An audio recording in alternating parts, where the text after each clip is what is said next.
We're going to now move on to our next segment here. We're going to continue our theme of organic art as we started last week with Gaudi. Our featured artist this week is actually Niki de Saint Phalle. And I first became familiar with Niki's work while visiting Escondido's Kit Carson Park. Her magical circle mosaic is a delight. It was many years ago when I saw this. My daughter, I was very young then, and I actually loved the sculpture of the brilliant colored tiles. This is a bit like the tile work of Gaudi, actually. It is. In fact, you know, AJ, I gotta say, looking at this poster, it looks like it was actually in Kit Carson Park. Might have been stapled. Yep, you're right. I can see that on the back as well. Oh well.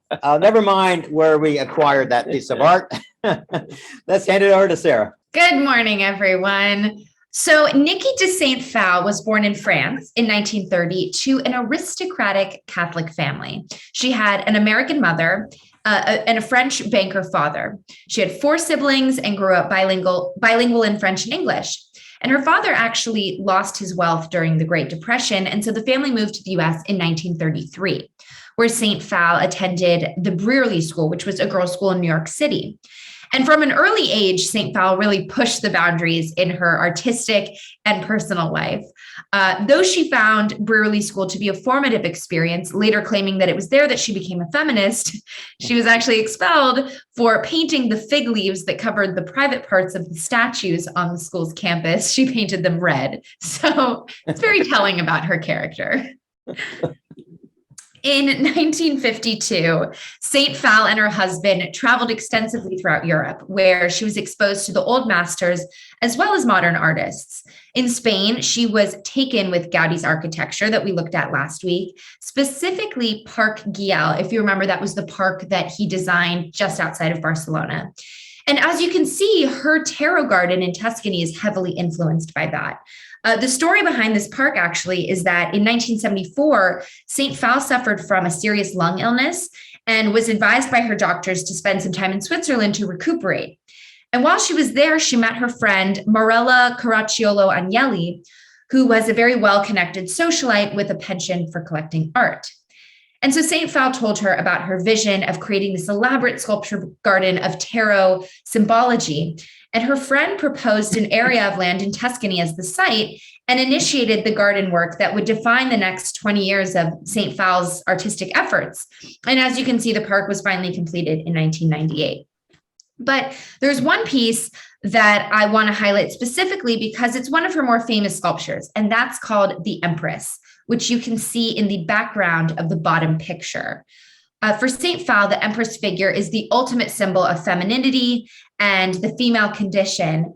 And the inside of the structure is actually a functioning house and studio space where Saint Phalle lived for years while she worked on this project. This piece is called Poet and His Muse and is located at Balboa Park in San Diego, which is this large public park with gardens and museums. And again, with this piece, we can see Saint Phalle's use of vibrant colors.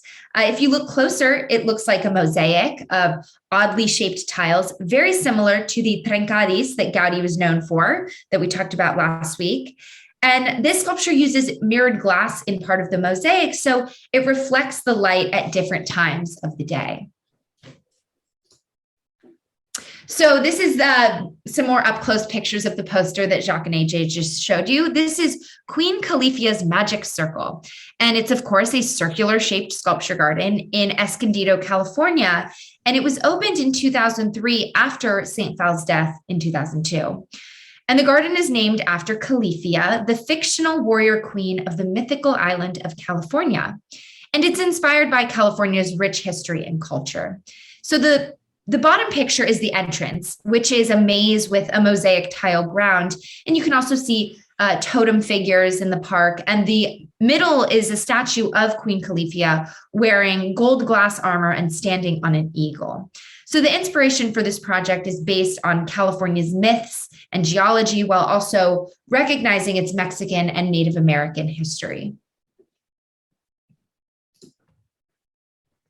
In 1992, Saint Phalle did her version of the Loch Ness Monster for the Museum of Modern and Contemporary Art in Nice in the south of France. And again, we can see the mosaic made out of ceramic and mirrored tiles. And this is one of her last pieces completed before moving to La Jolla, California, due to declining health.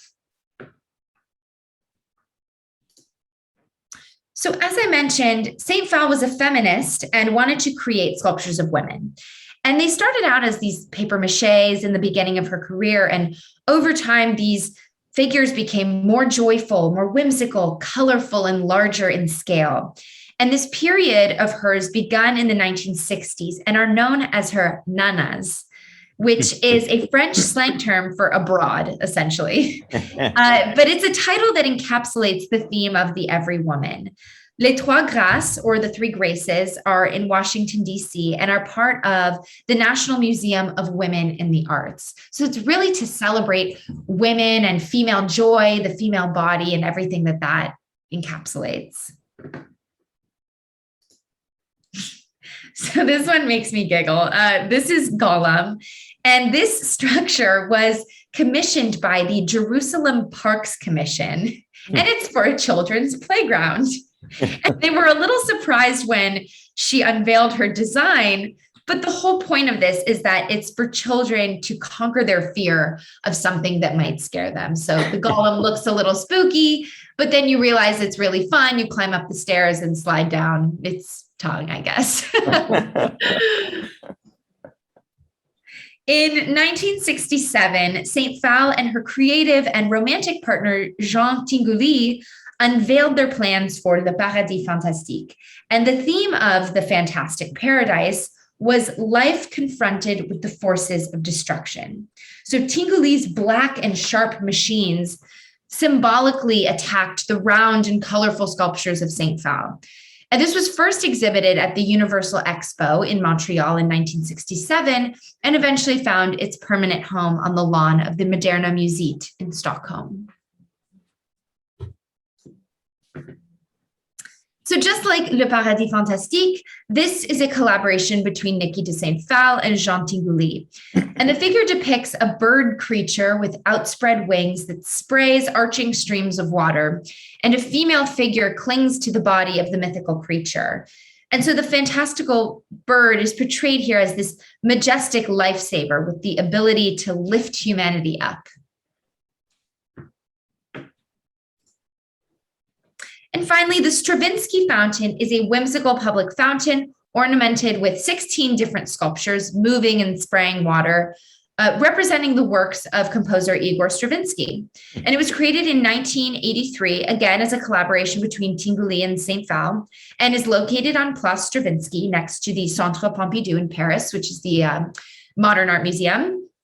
And the Stravinsky Fountain was part of a sculptural program launched by the city of Paris in 1978 to build 7 contemporary fountains with sculpture in different squares of the city. So some of the sculptures include the Firebird, the Serpent, and the musical Key of G, amongst others, to kind of represent Stravinsky's life. So the Nouveau Realism movement and Niki de Saint Phalle's work in particular had significant effect on the development of this sort of conceptual art. And as a feminist, Saint Phalle's unique style championed the female body. And an art critic once said that Saint Phalle is, quote, one of the most significant female and feminist artists of the 20th century, and one of the few to receive recognition in the male-dominated art world during her lifetime. Thank you. Fantastic, Sarah. Yes, thanks, Sarah. Hey, which was your favorite? I mean, the Gollum makes me giggle, but I think the Stravinsky fountain is really amazing. I've actually visited this fountain in Paris, and you can see in the picture, it's surrounded by all these really old looking buildings. And then you turn the corner, and in this little courtyard, you have this like extremely modern and contemporary fountain. And it's so juxtaposing, and it's just really interesting to walk around and spend it. Absolutely. Cool. You know, it's interesting. You mentioned that she was in La Jolla, and she spent her last years in La Jolla, and in San Diego in particular, you see the influences of her style of art in a variety of places. And you know, of course, for me, I've got this from my granddaughter, and she's going to be working on her style over the weekend. She'll be the next generation. What did you refer to this type of art? Sarah? The Trencatis, the mosaics. Yeah. Trincatis. Trincatis. All right, excellent. I found some similarity between this sculpture as well as the Yayoi Kusamas that we covered a couple of weeks ago, I think, right? Mhm. All right. So thank you, Sarah. That was fabulous.